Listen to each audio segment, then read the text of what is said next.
معرفت حق، عقل معرفت الہی کے بغیر ادھوری ہے، اسے ہمیشہ معرفت چاہیے ہوتی ہے۔ یہ معرفت مل جائے تو انسان دنیا کے ساتھ ساتھ آخرت بھی سنوار لیتا ہے۔ دل کا سجدہ۔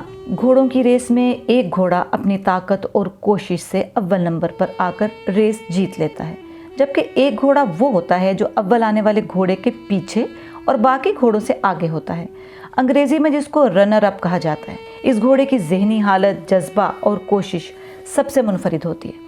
وہ اپنی پوری جسمانی قوت، ذہنی فوکس، توجہ اور جنون میں ساری دنیا کو بھلا دیتا ہے۔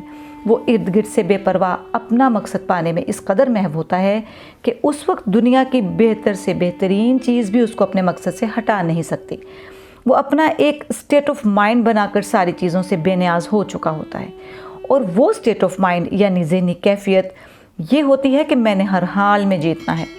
عربی میں اس گھوڑے کو مسلح اور اس کی ذہنی کیفیت کو صلاح کہا جاتا ہے۔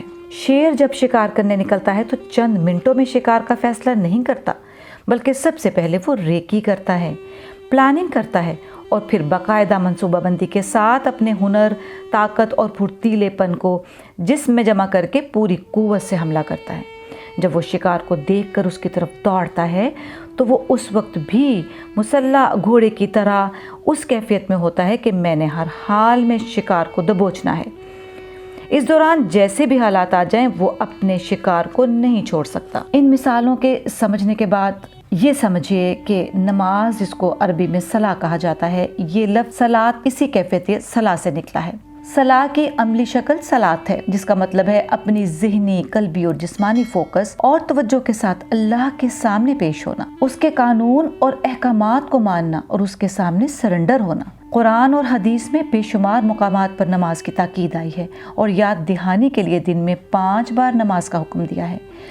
اسی سے استدلال کرتے ہوئے ہم کہہ سکتے ہیں کہ زندگی میں جو بھی سبق ضروری ہوگا وہ 5 بار ہوگا۔ صلاۃ یعنی نماز کا حکم دراصل یہ ہے کہ وہ ذہنی کیفیت پیدا کی جائے کہ جو ہم نے ما قبل میں ذکر کی، مگر بدقسمتی سے ہم اس کیفیت کے ساتھ نماز نہیں پڑھتے۔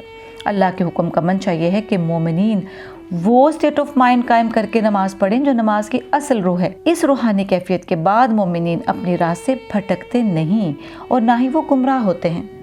جب بھی آپ نے کسی لفظ کے معنی کو لینا ہو تو اس ڈکشنری اور علاقے سے لینا ہوگا جہاں وہ پیدا ہوا ہے۔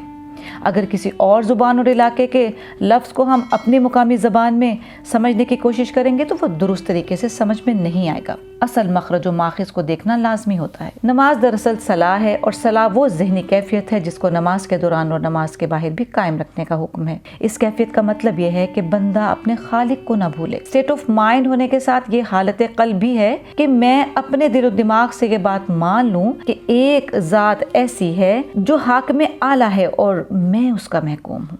ایک ذات ایسی ہے جو عبادت کے لائق ہے اور میں اس کی پوجا کرتا ہوں۔ ایک ذات ایسی ہے جس کے کسی بھی حکم کو میں عقل سے پرکھ نہیں سکتا۔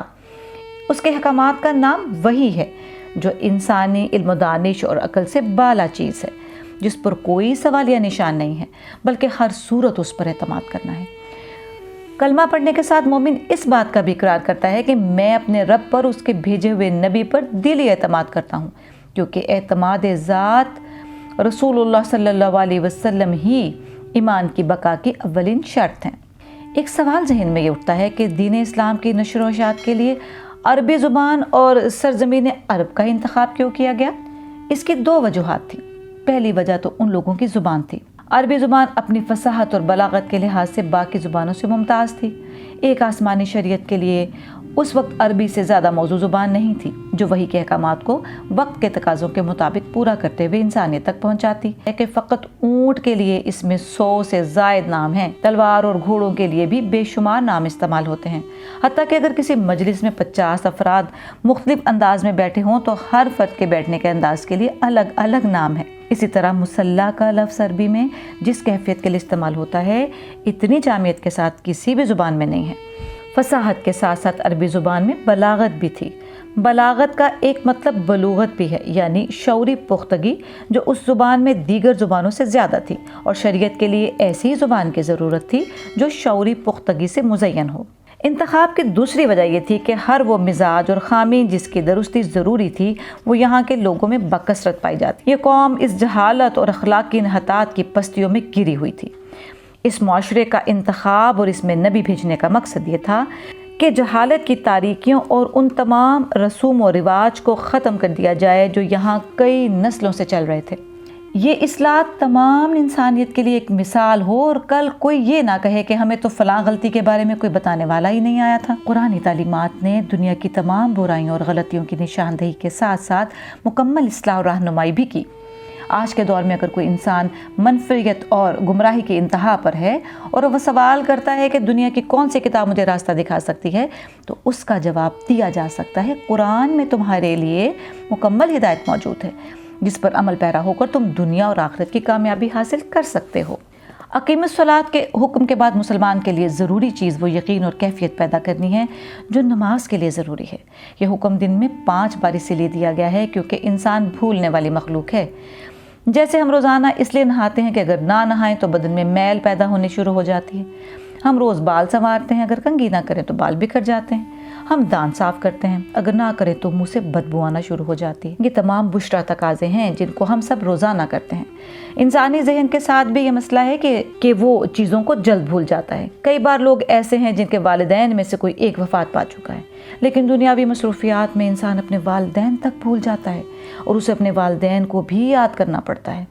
نارمل انسان اپنی خوشیوں اور غلطیوں کو بھول جاتا ہے۔ اس کی وجہ یہ ہے کہ لفظ انسان نسیان کے قریب ہے، جس کا معنی ہے بھول جانا۔ دن میں 5 بار یاد دہانی کا مقصد ہی یہی ہے کہ انسان کے دل میں یقین بیٹھ جائے کہ میں محض بندہ ہوں اور وہ میرا رب ہے۔ میری سوچ اور اس سوچ سے اٹھنے والی ہر ایک انگڑائی کو توڑنے والی ایک چیز ہے جو وحی ہے۔ وحی سے آگے میں نہیں سوچ سکتا۔ میں نے اس کی تابعداری کرنی ہے، میں نے ہر حال میں اس کو فالو کرنا ہے۔ میں ذہنی طور پر مسلح گھوڑے کی مانند ہوں جو ادھر ادھر نہیں کر سکتا۔ میری نگاہ منزل اور مقصد اگر ہے تو وہ اس کی رضا ہے، اور رضا کا حصول کا بہترین ذریعہ دل کا سجدہ ہے۔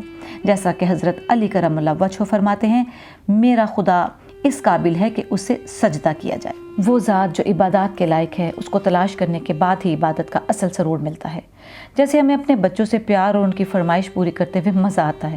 کچھ دن قبل میری بیٹی نے مجھ سے کچھ کھانے کی فرمائش کی۔ میں نے اسی وقت حامی بھر لی اور اس کو لے کر انگلش ٹی ہاؤس چلا آیا۔ وہاں میں نے اس کو اس کا پسندیدہ کیک اور کافی پلائی، جس پر وہ کافی خوش ہوئی، جبکہ مجھے پیسے خرچ کر کے مزہ آیا، اس لیے کہ میرے محبت کے رشتے نے مضبوطی اختیار کی۔ اپنوں کے ساتھ محبت کر کے انسان کو ثواب ملتا ہے، اسی طرح عبادت کر کے بھی ثواب ملتا ہے۔ شرط یہ ہے کہ پہلے رب کو تلاش کیا جائے، اس سے محبت کی جائے اور پھر اس کے سامنے سجدہ ریز ہو۔ نماز کے دوران صلاح کی کیفیت قائم کرنا نماز کا بنیادی حق ہے، اور اس کا مقصد یہ ہے کہ نماز کے دوران جیسی کیفیت تھی وہ نماز کے باہر بھی قائم رہے۔ اسی کو حالت صلاۃ کہتے ہیں۔ اس طرح سے جھوٹ نہیں بولنا، دھوکہ نہیں دینا، کسی کا نقصان نہیں کرنا، معافی اور درگزر سے کام لینا، کہ یہی وہ اصل چیز ہے جس کا اللہ نے حکم دیا ہے۔ جبکہ ہم دیکھتے ہیں ہمارے ہاں نمازوں کی تعداد تو پوری ہے مگر وہ ذہنی کیفیت نہیں ہے۔ ہم اس بات کا اقرار تو کرتے ہیں کہ ہم اللہ کو مانتے ہیں مگر اللہ کی نہیں مانتے۔